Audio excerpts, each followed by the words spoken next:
Class के तहत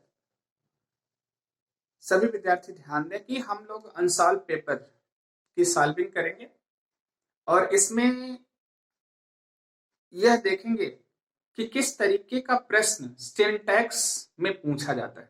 syntax का मतलब क्या होता है? सेंटेंस को करेक्ट करना, मतलब सेंटेंस में कहीं एरर दिया होगा उसको करेक्ट करके लिखना। ये 2 नंबर का प्रश्न आता है, 4 आपके एग्जाम में दिया रहेगा, 4 में से आपको कितना करना रहता है? 2 ग्रामर पोर्शन में आता है। तो हम लोग एक एक्सरसाइज लेते हैं, वो एक्सरसाइज है 2013 का अनसॉल्व पेपर। 2013 में जो अनसॉल्व पेपर में पूछा गया है उसको हम लोग सॉल्व करने की कोशिश करेंगे। 2013 का हम लोग ये प्रश्न लेते हैं, मतलब जो पेपर मॉडल है हमारा 2013 का है।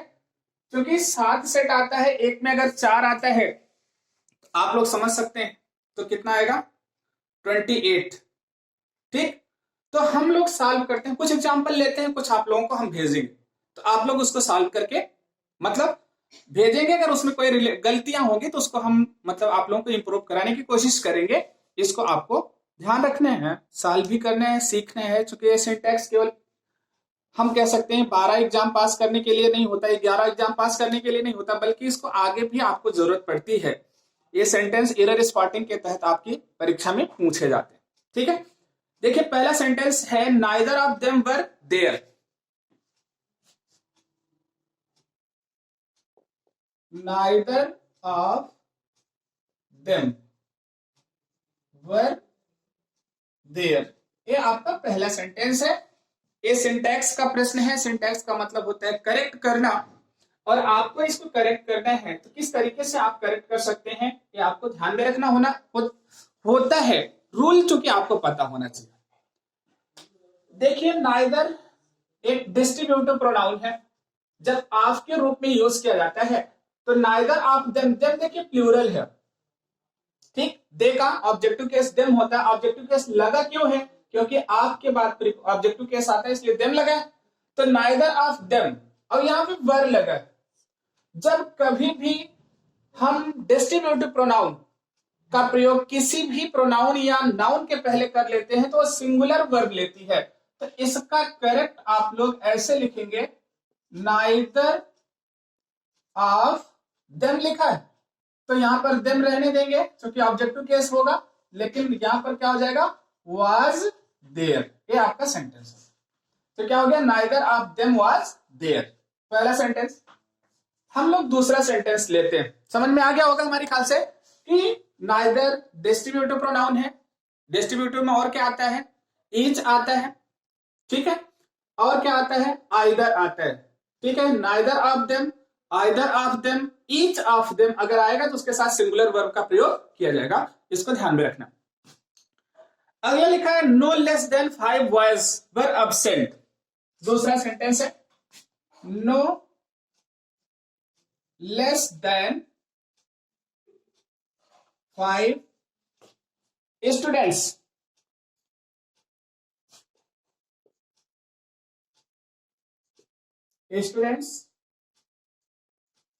वर प्रेजेंट। प्रेजेंट और एब्सेंट जो भी होगा हमको इससे मतलब नहीं, हमको अपने टॉपिक पर ध्यान में रखना। चलिए यहां प्रेजेंट लिख दिया, वहां एब्सेंट लिखा। प्रेजेंट और एब्सेंट में आप कंफ्यूजन मत होइएगा।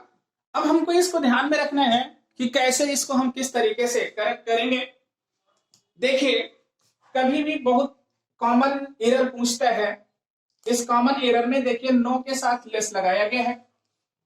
No less than 5 students.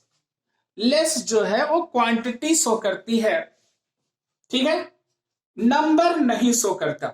इसको ध्यान में रखना। नो क्या शो करता है? नहीं, लेस जो है क्वांटिटी शो करती है, नंबर नहीं शो करता। यहां स्टूडेंट्स लिखा, ठीक, या बॉयज लिखा है, जो भी लिखा हो, या गर्ल्स लिखा हो तो एक नंबर हो जाएगा। तो नंबर के लिए हम यहां लेस जहां लगाएंगे ना, ए इसका फ्यू और लिटिल दोनों का डिफरेंस है, ध्यान रखिएगा। तो इसको हम करेक्ट करेंगे तो नो हो जाएगा। यहां फ्यू का कंपैरेटिव डिग्री क्या हो जाएगा? Fewer than 5। हमें यहाँ स्टूडेंट्स लिखा, आपके एग्जांपल में बॉयज लिखा है, ध्यान रखिएगा, उससे कोई मतलब नहीं, हमने स्टूडेंट्स लिख लिया।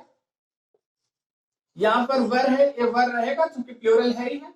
यहाँ पर प्रेजेंट है, हमने प्रेजेंट लिख दिया। केवल मिस्टेक एक जगह पर है, आपको ध्यान में रखना है, लेस को हमने किसमें चेंज किया, फीवर में चेंज करके सेंटेंस को करेक्ट किया। ठीक, इसको ध्यान में रखना है। यहाँ पर देखिए हमने वर्ब को वाज में कन्वर्ट करके हमने सेंटेंस को करेक्ट किया।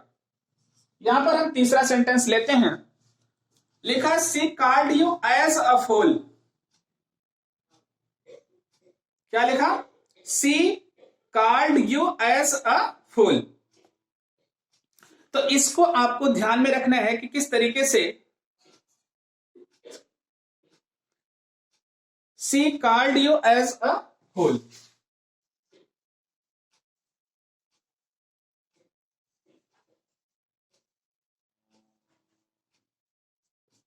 ए सेंटेंस, इसको करेक्ट करना है। इसका करेक्शन क्या होगा, इसको आपको ध्यान में रखना है। She called you as a fool. As a fool कहने की क्या कोई जरूरत है क्या? ऐसा लग रहा है एक्सेस लगाया गया as a fool, जैसे कि मोर नहीं, बल्कि she called you fool. She called you fool.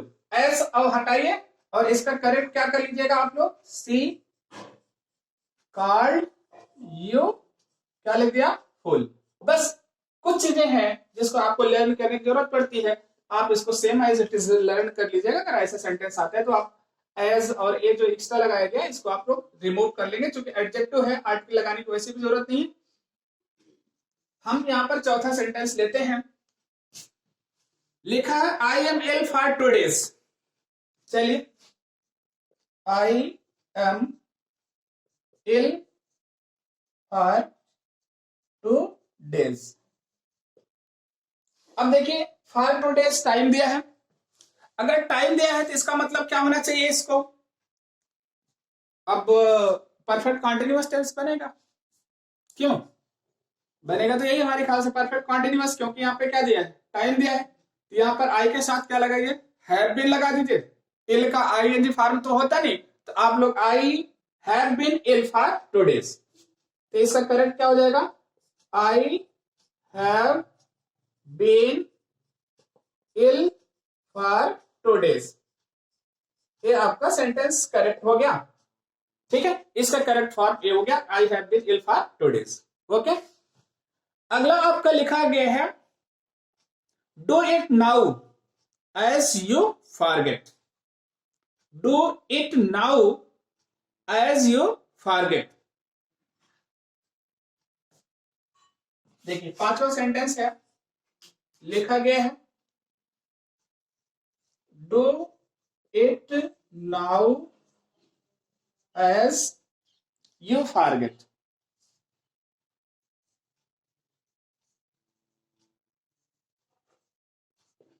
देखिए कुछ चीजें हम एक्सरसाइज से सीखते हैं, ठीक है। तो इसका जो करेक्ट है ध्यान दीजिएगा, डू इट नाउ, ध्यान दीजिएगा, डू इट नाउ।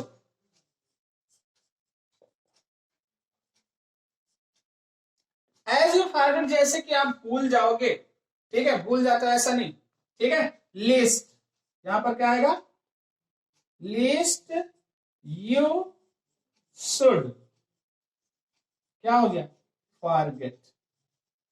कि मतलब कहीं ऐसा ना हो कि आप क्या हो जाए, भूल जाए, इसलिए ऐसा बनाया गया कि do it now lest you should forget. ठीक है, अब यहां पर लिखा गया क्या, do it now as you forget. As you forget यहां पर गलत लिखा गया है। अगर ऐसा सेंटेंस आता है तो आप इसका करेक्ट करेंगे, do it now lest you should forget. कहीं ऐसा ना हो कि आप क्या हो जाओ, भूल जाओ। ओके, तो आपको हमने इस सेंटेंस में मतलब 2013 में से 5 लिया प्रश्न, उन 5 प्रश्नों को आपके सामने बताया कि किस रूलिंग के तहत इसको करेक्ट किया गया। ठीक है, ऐसे ही सिंटैक्स आप लोग इसको अपनी कॉपी में नोट करते चलिएगा, क्योंकि अगर आज से स्टार्ट किया तो लगभग कंटिन्यू वीडियो जाएगी और आप लोग समझ भी लेंगे और इसको सॉल्व भी कर लेंगे।